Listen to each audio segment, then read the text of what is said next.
बहुत कष्ट उठा रहे हो। लेकिन एक शराबी व्यक्ति हो या भांग का नशा कर रखा हो, वो कहीं पड़ा रहे, धूप और छाया का उसको पता ही नहीं। उसको तो वो जून महीने की गर्मी भी, जिसमें उसको पसीना आया हुआ है, बाहर पड़ा है, हरियाणा, पंजाब, राजस्थान, उत्तर प्रदेश, मध्य प्रदेश की गर्मी में, उसमें उसको कोई कहे जो बाहर पड़ा हो नशा करके कि उठ ले भैया, देख तेरा क्या हाल हो गया है, पसीने आए हैं, मुंह में झाग आए हैं, चल तुझे छाया में बैठा दूं। वो कहता छोड़ दे, मौज हो रही है। उसको पता ही नहीं मौज क्या है, क्योंकि नशे में है वो। तो आज हम उसी दशा में है, सत्कर मान लेना। चाहे यहाँ प्रधानमंत्री बना हो, चाहे सारी पृथ्वी का पति बना हो, वो इसी नशे में बातें कर रहा है। अब पुण्यात्मा परमात्मा कहते हैं, इस झूठे सुख को सुख कहे, ये मान रहा मन मोद, ये सकल चबीना काल का, कुछ मुख में कुछ गोद। फिर क्या बताते हैं, कबीर ये माया अटपटी, सब घट आण अड़ी, किस किस को समझाऊं या कुएं भांग पड़ी। इस 21 ब्रह्मांड के कुएं में इस काल भगवान ने, जो यहाँ का स्वामी है, यहाँ का मालिक है, इसने ये झूठे सुख की इस माया की भांग डाल दी और सभी ने उसी के जल को पान कर रखा है, पी रखा है। अब आप शाम के समय किसी ठेके पर जाकर देखो, वहाँ से पी कर टीटी बनकर से सोचने आ रहे हो, रास्ते में उनसे बात करके देखना, एक जैसी भाषा, एक जैसी चाल, एक जैसा उनका बर्ताव होगा। ऐसे बोल रहे तुम सिर पाँव है, या बोल रहे नहीं, चल अपना काम करें, समझाने की चेष्टा करें तो माने नहीं। तो इस प्रकार से हम उसी काल की भांग को पीकर मस्त हुए फिरते हैं। और परमात्मा कहते हैं, कबीर ये माया अटपटी, सब घट आण अड़ी, और किस किस न समझाऊं या कुएं भांग पड़ी। लेकिन फिर कितने दयालु हैं, एक शराबी को समझाना कितना कठिन हो जाता है, पूरे परिवार के नाक में दम कर देता है।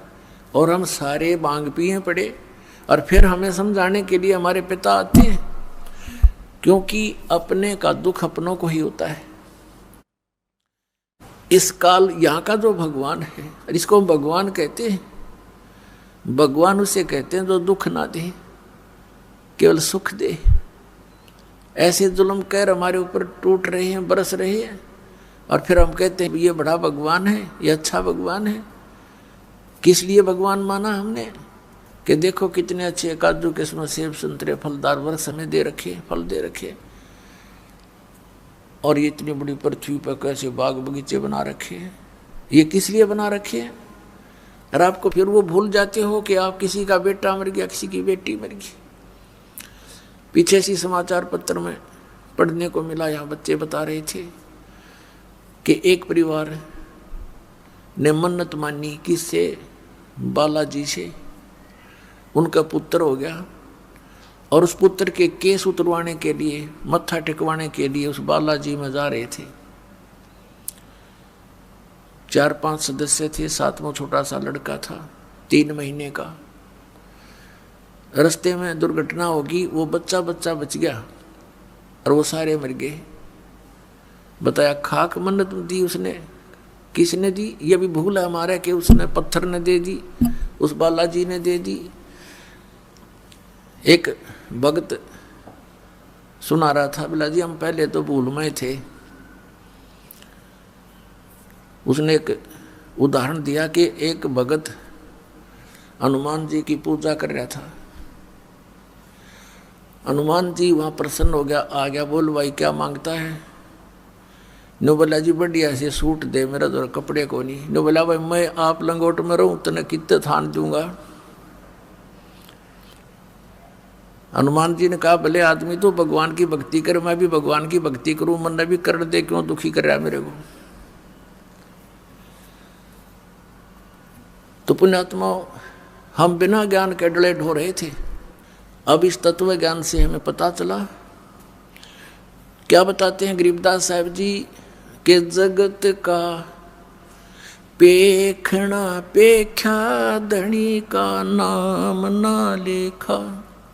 जगत का पेखना पेख्या धनी का नाम ना लेखा।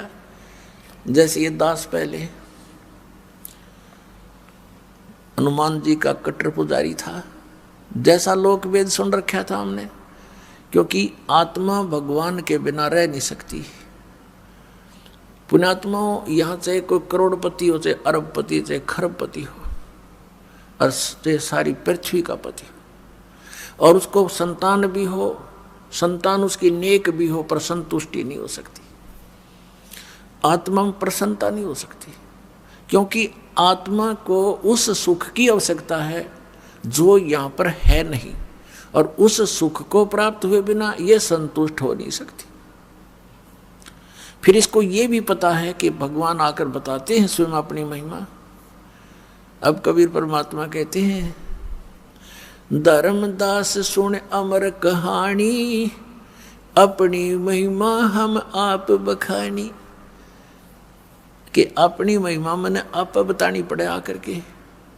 इस मेरी महिमा को बताने वाला इस पृथ्वी पर कोई 21 ब्रह्मांड में नहीं छोड़ रखा, इसलिए किसी को याद ही नहीं रहा। सबको भांग पिला रखी है, सबके 3 इंजेक्शन लगा रखे, तीनों गुण इनके ऊपर प्रभावी है।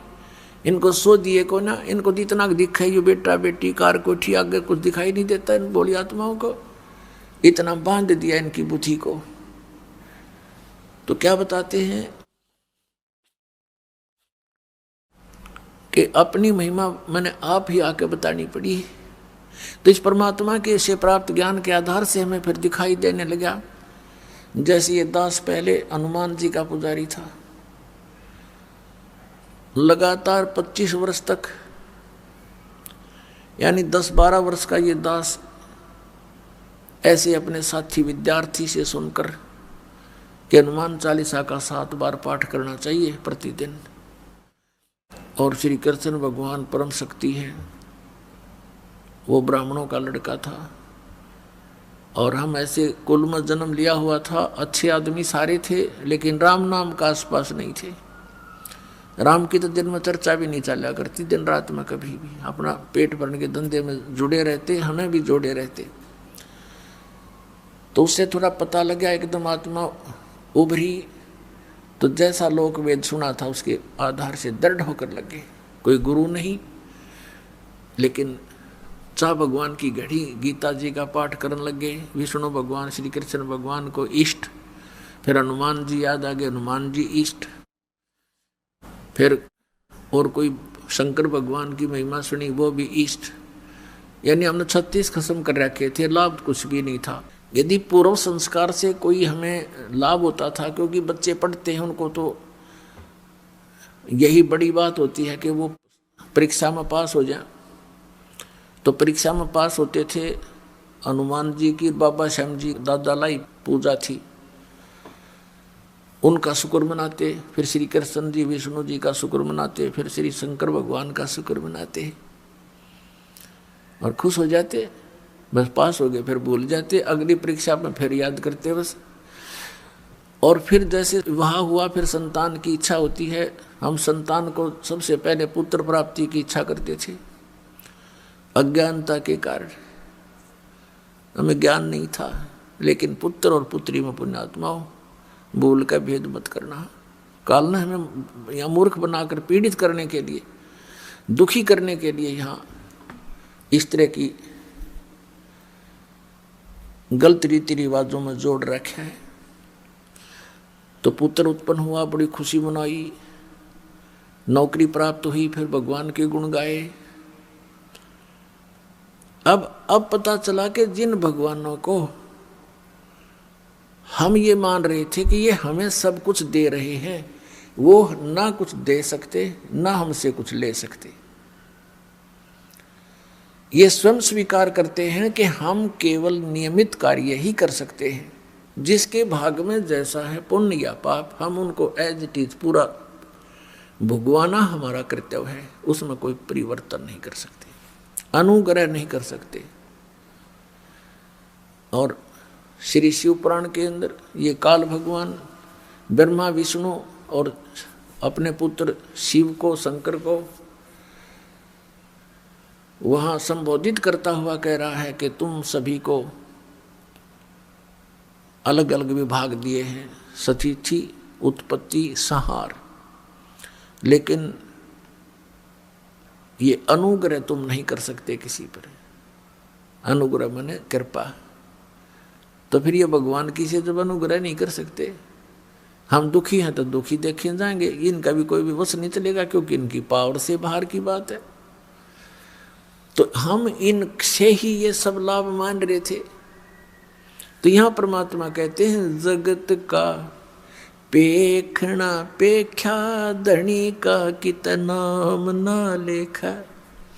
जो हमें सब कुछ दे रहा था, हमें सब कुछ उपलब्ध करा रहा है, हमारे दुखों का निवारण कर सकता है, उसका कहीं नाम भी नहीं, जिक्र